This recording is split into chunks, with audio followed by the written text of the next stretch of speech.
Hello. Hello. I just wondered if you felt like, talking a little bit. And, Yeah. I always think we're running out of things to say. I don't know. But there's probably more things to say that, haven't thought about in a long time. I wanted to ask you, like, when the whole Domino's thing was over and you came back to the United States and all that, that was like, close to what? It was in the 70s. Like Right. I came back about 73, I guess. Yeah, because I just got Tired of waiting. I was just having bad luck, and it was compounding itself. And from having terrible car crashes, not one, two, but three of them actually. Three. Never really talked about the little Mini that I rode through a wall, Whose Mini was? But I was leaving Bobby Key's house, and it was just, I was going too fast. I had a little Mini Cooper, just to run around in, and Was that your it car? was, yeah, and it was, I took a curve by a nunnery, that I was going as fast as I would be going in my Ferrari, and that little car wasn't prepared for that, and it just kind of tumbled around the corner on that wall. So that's kind of like what happened to Mark Boland's car. Is that Something like that, yeah. They won't stick to the ground very well when they're at a high speed. Now, Daytona, the faster you go, the closer to the ground it gets, unless you hit a bump, and then you're airborne, Right. Okay, so then you had the mini crash. And Yeah, I was having, and then this really did happen. After my Daytona crash, I called Eddie Hawkins, is a guy that had a dealership, the Mercedes, and I said I would like a gold 6.3 Mercedes 71, 72, and with a zip roof, black leather interior. He said, I have that exact car here. And so he came over and brought me the car at my house in Ascot. And I had a sack of money. I went down to the bank and I asked them how much money I had. And they told me what was in the account. Right. And I said, well, let me have, an X amount. And they said, oh, well, it'll have to be tomorrow.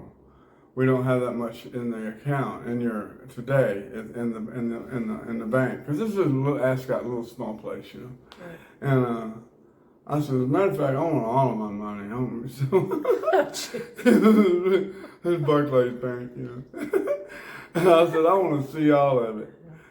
So I arrived the next day and they had it all stacked up like this in the window. It was like 15,000 pounds. Put it in a Barclays Bank bag. I took it home, and I wasn't feeling too good after crashing that Daytona, because it was a total wreck. And Well, you knocked out all your teeth, didn't you? yeah, I'm still paying for what I did in those days, and but I called Eddie, and he came over into the car, and I just looked out the window at it, and I gave him the bag. I said, count out your money, So he did, and I didn't even drive it for 2 weeks. I was so shattered, In and shock, of probably. course, they put me on all this medication and stuff, and I was just totally incapacitated. It seemed like I've had 3 bouts with pharmaceuticals in my life, and they all seem to last 9 years, And so the last time would be the last time. I just suffered to be so now with all my aches and pains, There's not much you can do about it. You don't, well, for the most part, you never even talk about stuff like that. No. And one of the reasons we wanted to talk about Meniere's was so that you could help other people if other people were suffering from it. As it turns out, there Lots are of a people. lot of people, and Yeah. someone shared it on a Facebook page that is all about Meniere's. Yeah. And it's not easy to deal with this. No. Some people are like, oh, well, we all have maladies. Well, No, we do. But be careful about what you are lightweight about, what you kind of gliss. We all have this, our own problems. there are people all that. Be careful with all that, because that thing, you're just opening the door for yourself, because it's really, it's real intense. I mean, I didn't say yesterday, but I mean, when I'm standing next to the kettle, I don't hear it, because I already hear it in my head. And Coco has to say, the water's boiling, sweetheart. And I mean, I was standing right there, Well, let me just mention too that we've had a couple of people write. One in particular said his friend, it was so bad, they didn't know what it was at the time, and he ended up killing him. He hung himself. Yeah. So this is like serious real stuff. serious. And there was a guy in Hawaii on the hotel, and I was in contact with him. And he told me that he couldn't take the noise anymore. He couldn't live with the noise anymore. And I was trying to give him any kind of thing I could to encourage him to try to look at it differently. And he said he couldn't handle it anymore, and it wasn't 2 days that he had committed suicide. I called, and his family was told me what had happened to him. Yeah. And it was real distressing, because I understand it. I know how everybody feels, and I know we all have it does different things for, all of us. I believe for me, it was a blessing that it befell me, because I was on the road to hell, man. I gotta tell you right now, things weren't getting good. They were bad and getting worse. And then when this thing happened to me, it just like slapped me in the face and gave me a good shaking up, and said, hey, man, It was like, the movie with Jim Carrey where all the signs are hitting him in the head. Yeah. It's like, you've had car crashes, you've got, all all these different signs, and you would not slow it? No. Would not slow One down. chance after another, and then eventually, those chances run out, You're running out. If you don't recognize it for what it is. And for me, it's saved me, Yeah. This horrible condition actually was my savior. Right. It really did. Brought me to my knees. So, not to minimize what you're talking about, No. but I wanted to get back to when you came back in the United States and everything was changing for you then. Yeah. Well. And what was the state of music then in those days? What were you it was thinking? awful. It was disco. It was disco. Nobody could get arrested that did rock and roll or soul music. They just unless they really got arrested, But we won't go there. Oh, but, come on, let's go there. When we're young and out of control, we tend to stay that way for a while. But no, it was, and so I knew I couldn't sit there and wait on Eric Clapton, because my life was on total destruct mode, And so I said, to hell with it. And I left with pretty much the clothes on my back, and left everything there. Left the house, left the cars, left the wrecked cars, left the clothes, left everything, and packed a couple of suitcases and came to America. So, because when I was in that Daytona crash, it was like I was in the car when it was happening, but I was also out on the green watching this all go down, and I knew that I said, I'm not supposed to go this way. Well, I'm not supposed to go. I said, let me walk from this, and I'll play every honky-tonk from Memphis to LA. Well, in fact, that's what I did. I held true to my word to myself. And I knew that's not how I was supposed to pass away. And I did, in fact, walk away from it. And the door panels were buried a foot in the ground. This is true. There are photos of all this whole deal. It was in the papers. It was in all the papers all over the planet, really. And I did walk from that thing. And when I came to America to play, I got somebody just to book me anywhere. I got a truck, and I got a PA built by Mountain Sound, and who did all the Allman Brothers and Charlie Daniels people stuff. And so I got these guys to build me a PA, and I just started from the ground up. And we played a bunch of rock and roll clubs and honky tonks and just about anywhere. Stayed in hotels that had palm trees lit up, that that kind of thing. Motels, it was great. It was great. It beat the hell out of sitting there in Ascot, getting myself in trouble and digging that hole deeper and deeper and deeper and deeper. Being one of them, that thing. Huh? Being one of them. Wasn't George, like George said, are you gonna go back to America, or are you gonna stay here and be one of us? I couldn't wait on Eric Clapton. Well, did you hear I from couldn't George? wait on anybody. Did you hear from George at all during those times, or was he busy? No, I wasn't. No, I was all on my own. I left and. Did you have any visitors or anybody coming to want to play with you or anything like that? When we who was it? I think it was, I read it the other day. Rick Derringer and Johnny Winters showed up one time. Stevie Wonder and I opened up a show with Stevie Wonder at the Bottom Line in New York City, and Paul Colby's Bottom Line. And after the thing, I hung out with Stevie and his guys, and he took me to their part of town, It was a lot of fun, so hanging out with Stevie Wonder all night long. And what were you doing with Stevie? We were just having a big time, listening to music and all of his people around doing their Were you at his jive place, thing, or were you doing it at a club? Huh? Was it a club that you went to, or? No, we both played at Paul Colby's Bottom Line in New York City. When you went off with Stevie Wonder? No, hell no, we didn't go to no club. We went up to different apartments and stuff. Okay. In a all right, real kind of like almost seedy part of town, But he couldn't see, so he just taking me anywhere.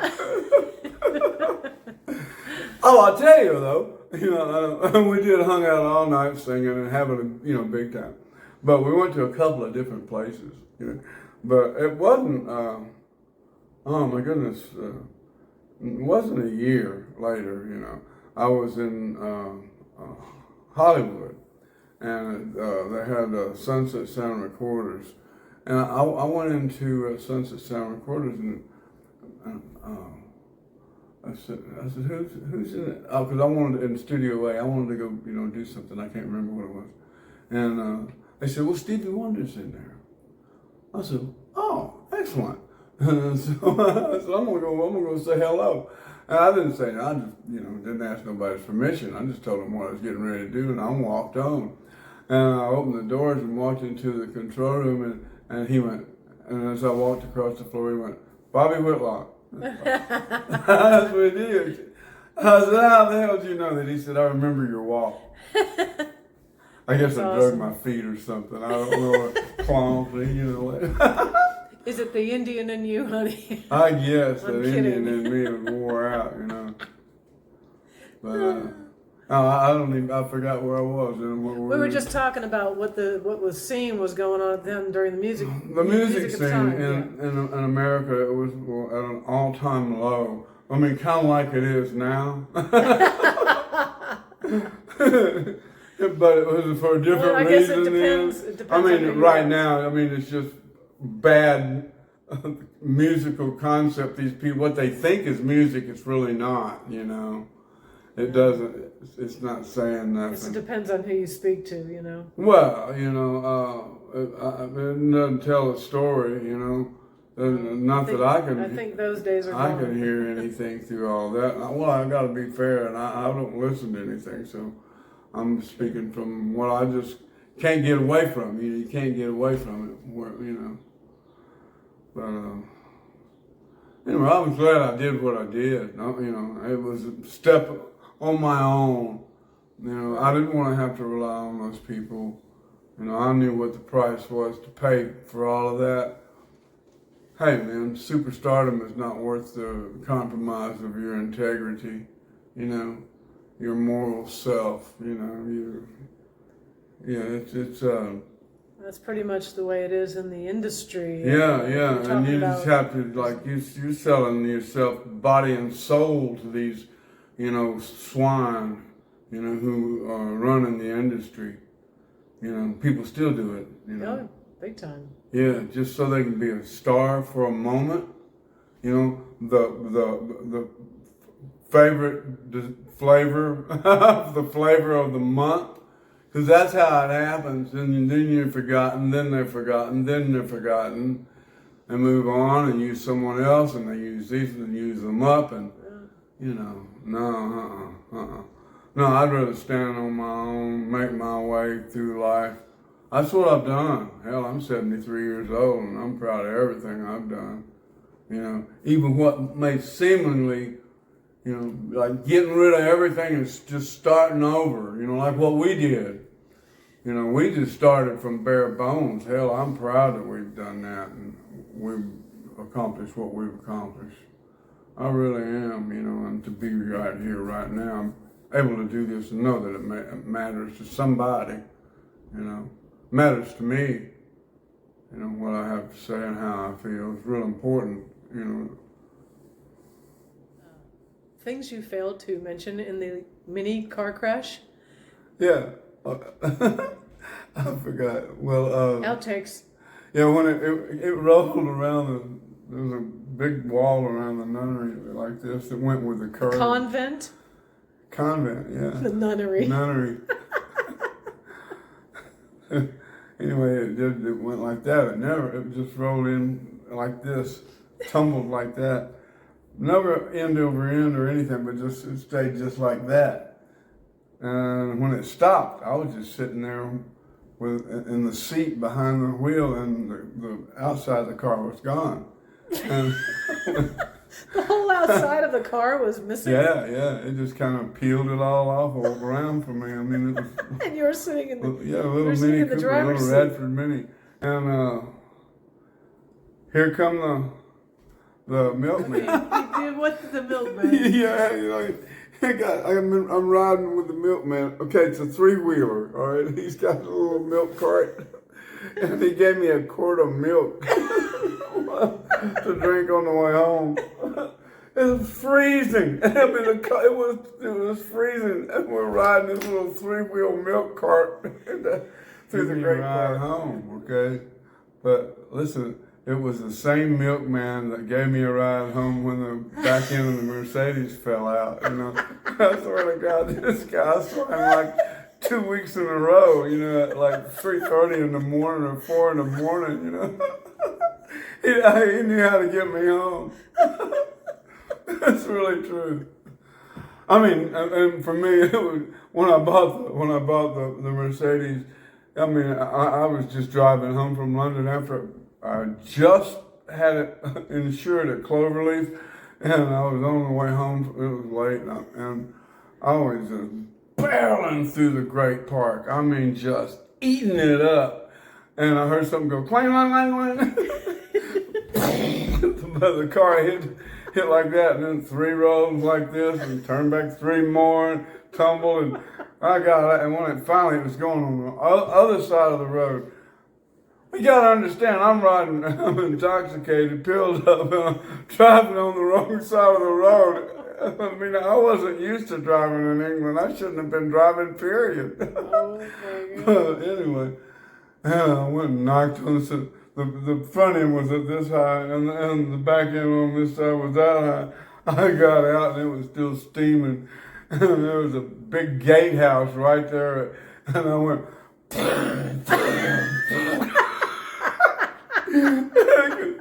I beg your pardon, sir. And he comes to the thing. I said, hey, man, I just crashed my car. I said, can you call the cops or somebody for me? Or some... And he just went, slammed the door on me. I walked back out, and here comes the milkman. And so I got to ride with the milkman all the way into Ascot and to my house. My milkman. This is true. This is, swear to God, this is a true story. I've never talked about it, but yeah, I wrecked 3 cars when I was there. Yeah, Jesus, man. And I still had a Tennessee driver's license. Yeah, I never changed. I never got an international license or anything. I was driving around. I got pulled over one time. I gave him my Tennessee driver. He didn't know what to do. He said, "You shouldn't be driving a push cart." That's what he said. That's what he said. It was like Terry Thomas had this flip, you know, between his front teeth. Oh, he was so upset. He just gave me my license.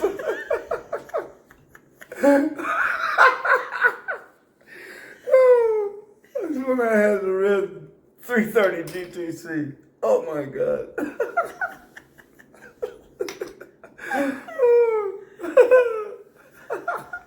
Yeah, I'm a lucky man to be around, I gotta tell you.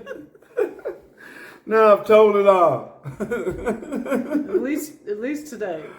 Oh man, at least what went down over there, pretty much.